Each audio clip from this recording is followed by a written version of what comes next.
Fall 2025 looks like an amazing season for movies. Between horror sequels, big franchise returns, bold adaptations, and long-awaited passion projects, there's a lot to be excited about. Some of these are from series I already love, while others completely won me over with trailers and buzz. Here are the 10 films I'm most looking forward to this fall and why they've made my list. Even though I wasn't a big fan of the first Five Nights at Freddy's movie, the games have always meant a lot to me. They're creepy, atmospheric, and full of lore that could translate so well to film if handled properly. The first adaptation just felt like it was holding back, and it didn't capture the tone I wanted. But I can't lie, the sequel has me hopeful. There's a different energy in the way they've been marketing it, and from what I've seen, it looks like it might actually bring that terrifying edge that made the games so iconic in the first place. This is one of those situations where I'm giving the franchise another chance because I know it has the potential to deliver something truly special if it leans into its darker side. Then there's The Strangers Chapter 2. Now here's a franchise I've had a very rocky relationship with. I'll be honest, the original never impressed me at all. I actually think it's pretty overrated. On the other hand, Prey at Night was surprisingly solid, and I thought it did a lot better at creating tension and atmosphere. But then came Chapter 1 in 2024. Biggest piece of dog shit. And that was just a disaster. Everything about it felt wrong. So why am I anticipating the sequel? Simple. The trailers. They've been surprisingly strong, creating this eerie and unsettling vibe that's honestly sucked me in. I don't usually trust trailers to tell me everything about a movie, but something about the way this one's being presented made me feel like it could be the real deal. Against all odds, I'm genuinely looking forward to it. The Conjuring Last Rites is another one I've been thinking about a lot. The first two Conjuring films are some of my favorite horror movies of the past decade. James Wan brought such an incredible sense of style, suspense, and atmosphere to them. But the third movie, I really didn't like it. It felt like a huge step down in quality, and I was honestly ready to move on from the franchise. But then I saw the trailers for Last Rites, and I couldn't deny how good they looked. They gave me that same chilling feeling the first two films had, with a mix of creepy visuals and that grounded emotional core that makes the Warrens such compelling characters. If the movie can live up to the way it's been marketed, this could be the big comeback the series desperately needed. Needs.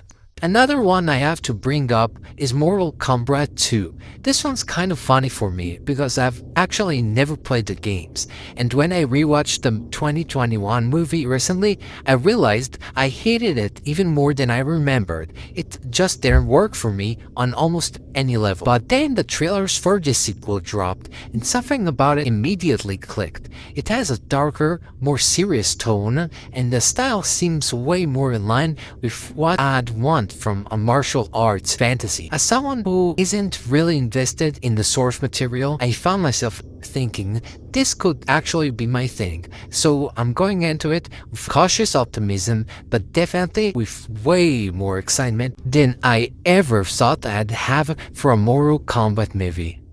On the opposite end of the spectrum is The Running Man. I've been a huge fan of the original 80s film for years. It's cheesy in the best way possible, but it's also got some sharp social commentary and great action. When I heard they were doing another adaptation of the Stephen King novel, my interest immediately spiked. Unlike the 80s version, this one is apparently going to stay closer to the book, which makes it a fascinating opportunity to tell the story in a completely new way. That's what excites me the most. It's not just another remake, but a reimagining with its own identity. If they pull this off, it could easily be one of the most thrilling films of the fall. Then there's Shelby Oaks. This one stands out on my list because it's not a part of a long-running franchise or a gigantic blockbuster, but instead a passion project from Chris Stockman, a YouTuber I've been following for years. Chris has been one of the most consistent, insightful, and entertaining voice in the online movie community, and seeing him get the chance to bring his own story to the big screen is something I found incredibly exciting. Everything I've heard about the movie makes it sound ambitious and atmospheric, and knowing how much he's poured into this project makes me want to support it even more. It's rare to see someone go from reviewing movies to making them on this scale, and I think it could be something really special. Of course, I can't forget about the Black Phone 2. The first one was such a total surprise hit for me. I loved how simple but effective it was. The atmosphere was chilling, Ethan Hawke's performance was unforgettable, and it managed to stand out in a crowded horror landscape.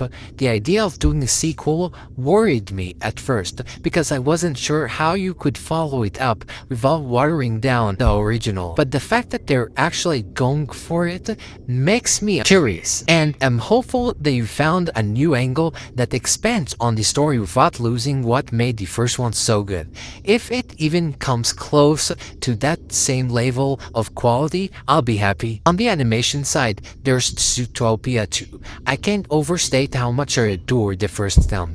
It's easily one of my favorite Disney movies of the past decade. It had such a clever story, memorable characters, and a great mix of humor and heart. The fact that they're finally making a sequel has me really excited because there's so much more you can do with that world. I've got high hopes that it will keep that same level of creativity and charm, while maybe tackling a new theme the same smart way the original did. Disney sequels can be hit or miss, but this is one I have a really good feeling about. Then we come to Predator Badlands. The Predator franchise has been a huge part of my movie watching life, and even though it's had ups and downs, I've always loved seeing what new direction it takes. The trailers for this one have been absolutely fantastic.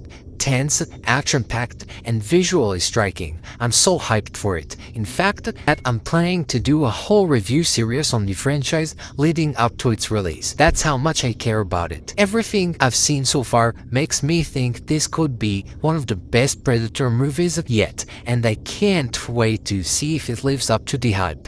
Finally, my number one most anticipated movie of the fall is Avatar: Fire and Ash.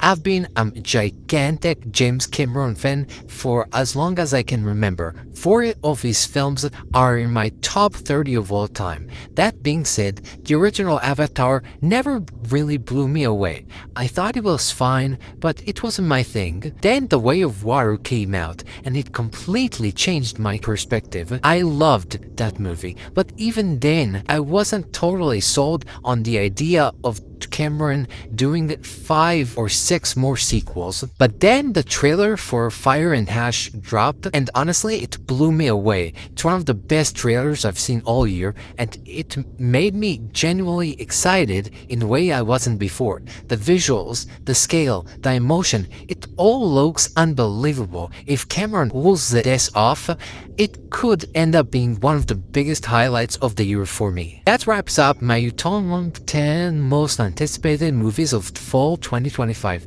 It's a packed season, and I can't wait to see what everyone else is excited for. Let me know your most anticipated films in the comments, and thanks for watching. I'll see you next time.